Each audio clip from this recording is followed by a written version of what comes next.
அன்பு மாணவர்களை இந்த காணொளி மூலமாக சந்திப்பதில் மகிழ்ச்சி. தரம் 6 இரண்டாம் மொழி சிங்களத்தின் 3வது அலகின் மூலமாக உங்களை நாம் சந்தித்திருக்கின்றோம். 3வது அலகின் தலைப்பு தாத்தா எனவா, அப்பா வருகிறார்.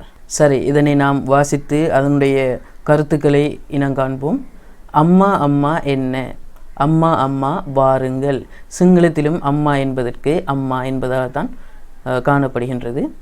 அண்ண தாத்தா, அதோ அப்பா, அண்ண தாத்தா.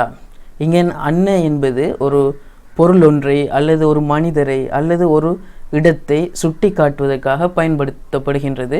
அங்கே அல்லது அதோ என்பதாக இதனுடைய கருத்தை நாங்கள் எடுத்துக்கொள்ளலாம். அண்ண தாத்தா, அதோ அப்பா என்பதாக இதனுடைய கருத்தை நாம் இங்கே எடுத்துக்கொள்ளலாம். தாத்தா எனவா, அப்பா வருகிறார். நங்கி இக்மனட்ட என்ன, தாத்தா எனவா, தங்கையே விரைவாக வாருங்கள், அப்பா வருகிறார்.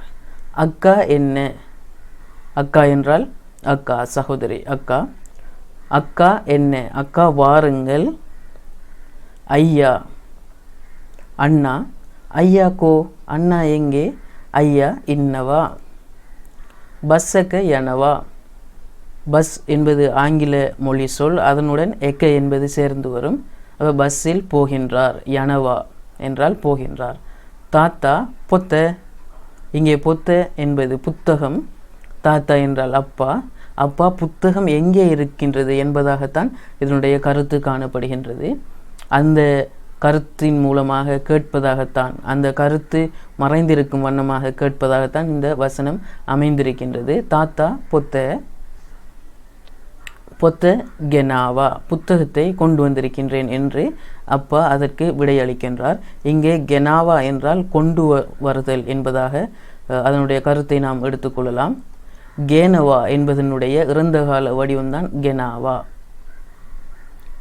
ஹரி லசனாய், சரியான அழகு. அந்த புத்தகத்தை பார்த்து அந்த பிள்ளை சொல்கிறான், சரியான அழகு, ஹரி லசனாய்.